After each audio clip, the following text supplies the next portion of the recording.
जय श्री कृष्ण। कार्तिक महात्म्य अध्याय 3। तो आइए कथा आरंभ करते हैं। सत्यभामा ने कहा, हे प्रभु, आप तो सभी काल में व्यापक हैं और सभी काल आपके आगे एक समान है। फिर यह कार्तिक मास ही सभी मासों में श्रेष्ठ क्यों है? आप सब तिथियों में एकादशी और सभी मासों में कार्तिक मास को ही अपना प्रिय क्यों कहते हैं? इसका कारण बताइए। भगवान श्री कृष्ण ने कहा, हे भामिनी, तुमने बहुत अच्छा प्रश्न किया है। मैं तुम्हें इसका उत्तर देता हूँ।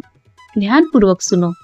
इसी प्रकार एक बार महाराज बेन के पुत्र राजा पृथु ने प्रश्न के उत्तर में देवर्षि नारद से प्रश्न किया था और जिसका उत्तर देते हुए नारद जी ने उसे कार्तिक मास की महिमा बताते हुए कहा, हे राजन, एक समय शंख नाम का एक राक्षस बहुत बलवान एवं अत्याचारी हो गया था। उसके अत्याचारों से तीनों लोकों में त्राहि त्राहि मच गई। उस शंखासुर ने स्वर्ग में निवास करने वाले देवताओं पर विजय प्राप्त कर इंद्रादि देवताओं एवं लोकपालों के अधिकारों को छीन लिया। उससे भयभीत होकर समस्त देवता अपने परिवार के सदस्यों के साथ सुमेरु पर्वत की गुफाओं में बहुत दिनों तक छिपे रहे। तत्पश्चात वे निश्चिंत होकर सुमेरु पर्वत की गुफाओं में ही रहने लगे। उधर जब शंखासुर को इस बात का पता चला कि देवता आनंद पूर्वक सुमेरु पर्वत की गुफाओं में निवास कर रहे हैं, तो उसने सोचा कि ऐसी कोई दिव्य शक्ति अवश्य है जिसके प्रभाव से अधिकारहीन यह देवता अभी भी बलवान है। सोचते सोचते वह इस निर्णय पर पहुंचा कि वेद मंत्रों के बल के कारण ही देवता बलवान हो रहे हैं। यदि इनसे वेद छीन लिए जाएं, तो वे ही बलहीन हो जाएंगे। ऐसा विचार कर शंखासुर ब्रह्मा जी के सत्यलोक से शीघ्र ही वेदों को हर लाया।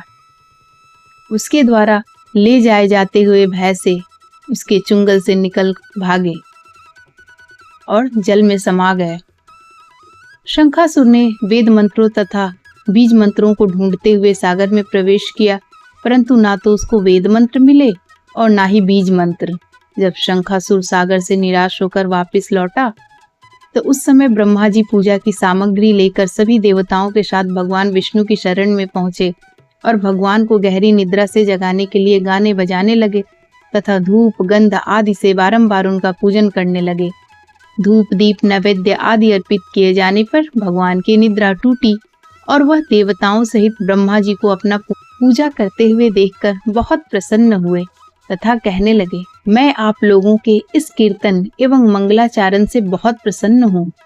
आप अपना अभिष्ट वरदान मांगिए, मैं अवश्य प्रदान करूँगा।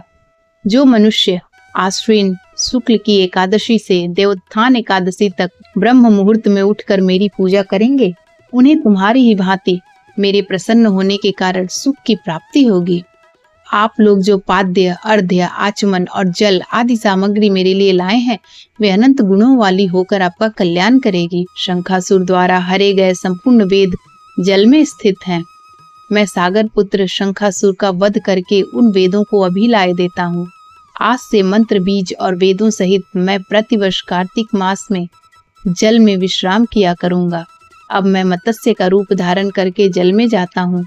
तुम सब देवता भी मुनीश्वरों सहित मेरे साथ जल में आओ।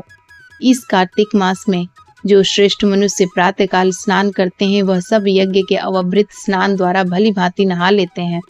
हे देवेंद्र, कार्तिक मास में व्रत करने वालों को सब प्रकार से धन पुत्र पुत्री आदि देते रहना और उनकी सभी आपत्तियों से रक्षा करना। हे धनपति कुबेर, मेरी आज्ञा के अनुसार तुम उनके धन धान्य की वृद्धि करना, क्योंकि इस प्रकार का आचरण करने वाला मनुष्य मेरा रूप धारण करके जीवन मुक्त हो जाता है। जो मनुष्य जन्म से लेकर मृत्यु पर्यंत विधि पूर्वक इस उत्तम व्रत को करता है, वह आप लोगों का भी पूजनीय है। कार्तिक शुक्ल पक्ष की एकादशी तिथि को तुम लोगों ने मुझे जगाया है, इसलिए यह तिथि मेरे लिए अत्यंत प्रतिदायिनी और माननीय है। हे देवताओं, ये दोनों व्रत नियम पूर्वक करने से मनुष्य मेरा सानिध्य प्राप्त कर लेते हैं। इन व्रतों को करने से जो फल मिलता है, वह अन्य किसी व्रत से नहीं मिलता। अतः प्रत्येक मनुष्य को सुखी और निरोग रहने के लिए कार्तिक महात्म्य और एकादशी की कथा सुनते हुए उपयुक्त नियमों का पालन करना चाहिए। जय श्री कृष्ण। तो दोस्तों, आशा है आज की कथा भी आपको अच्छी लगी होगी। कथा का अगला भाग मैं अगले वीडियो में लेकर आऊंगी। तब तक के लिए जय श्री कृष्ण, धन्यवाद। चैनल को सब्सक्राइब करना मत भूलिएगा। चैनल को लाइक और शेयर भी कीजिएगा।